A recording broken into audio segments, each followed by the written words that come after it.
I sat at the dinner table, expecting another quiet Sunday evening with my family. The familiar scent of roasted chicken and garlic bread filled the kitchen, a smell that once brought comfort. But within moments, everything I believed about love, loyalty, and family shattered. This isn't just my story.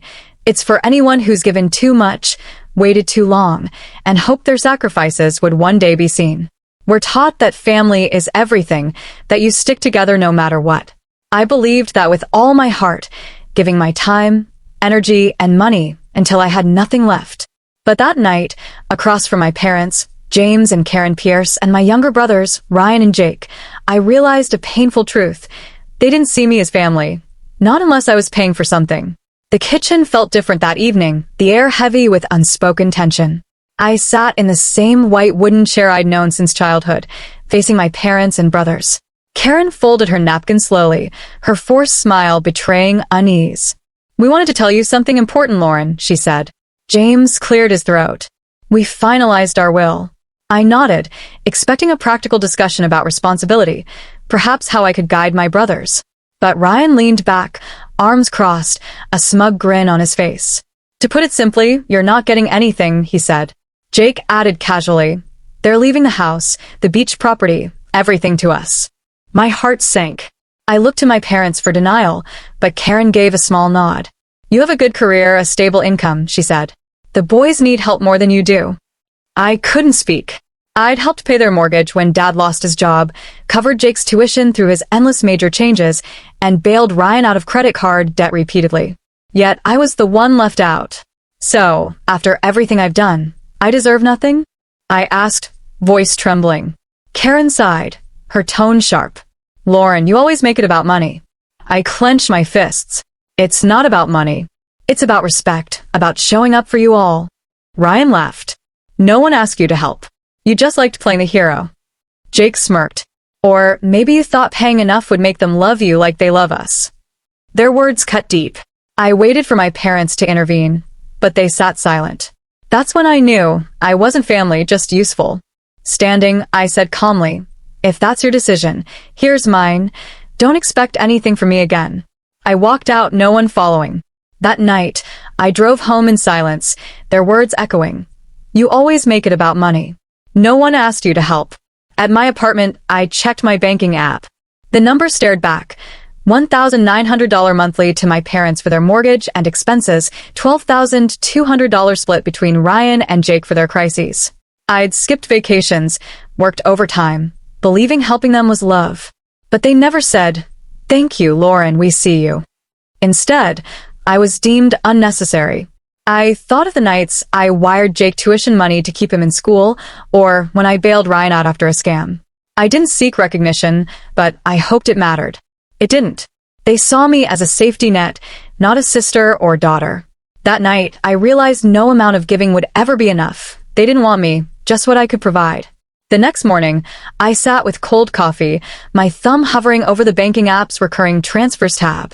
Canceling felt like breaking a vow to keep my family afloat. But they'd made their choice. With a deep breath, I pressed cancel. The confirmation read, "All automatic payments stopped." Relief washed over me, mingled with anger and sadness. The weight I'd carried was gone. By afternoon, my phone rang. "Lauren, did you cancel this month's payment?" my mother snapped. "Yes," I said. She paused, her voice tight. "We rely on that money. How do we manage now?" I stayed calm. "You said I don't need help, so lean on Ryan and Jake." She scoffed. "You're being dramatic. This isn't about money." I almost laughed. "The only time you call is when money's involved." She sighed. "I don't recognize you anymore." I replied, "Maybe you never saw me." I hung up, resolute. The fallout came fast. Ryan texted, "What the hell are you doing?" "Mom's freaking out." "Jake, cutting us off. Who does that to family?" I didn't respond. Days later, I came home to find my apartment door sealed with industrial foam, locking me out. The security footage showed Jake, smirking as he sprayed it. My hands shook with rage. I called the police, showed them the video, and when asked if I wanted to press charges, I said, yes. I want him held accountable. The next morning, my father called. "Did you call the cops on your brother?" he demanded. "He vandalized my home," I said. Silence. Then, how much to make this go away? I didn't flinch. $3,000 for the damage and my time. He exploded. You're extorting your brother. I replied, it's consequences. By noon, $3,000 hit my account, sent from Dad's email, no message attached. Later, I saw Mom's Facebook post, a false narrative about how I'd abandoned them, painting me as heartless. Comments poured in. So sorry you're going through this. Some children forget their roots. No one knew I'd paid their mortgage, covered tuition, or that Jake vandalized my home. They were rewriting me as the villain. But I had a voice, too. I posted my truth. The 1,000 cent monthly, the tuition payments, the bailouts, Jake's vandalism, and why I called the police. I didn't seek sympathy, just clarity. The reaction was swift. Some family apologized, shocked at my contributions. Others stayed silent. Mom called, furious. You humiliated us, she shouted. I told the truth, I said. You're embarrassed because people know it. She accused me of tearing the family apart. I asked, did you care when I was breaking under the weight of your bills? Silence. Then, coldly, if you do this, don't expect to come back. We're not your family. I didn't flinch. They never were, not truly. Weeks later, the silence was absolute. No calls, no texts. At first, it felt unnatural, but slowly, it became peace. I threw myself into work, earning a promotion. Standing in my new office, I felt proud, unburdened by guilt. I booked a trip to Italy, a dream buried under family obligations. In Florence, cobblestone streets and warm espresso felt alive.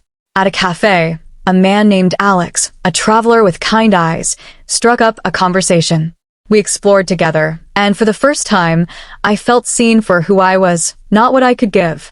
Back home, I hosted Christmas with friends and my supportive Aunt Rachel. The ache of missing family was gone. I'd learned family isn't blood, it's love, respect, presence. If you're giving everything, hoping it's enough, ask yourself, what happens if I stop? Walking away isn't the end. It's your beginning.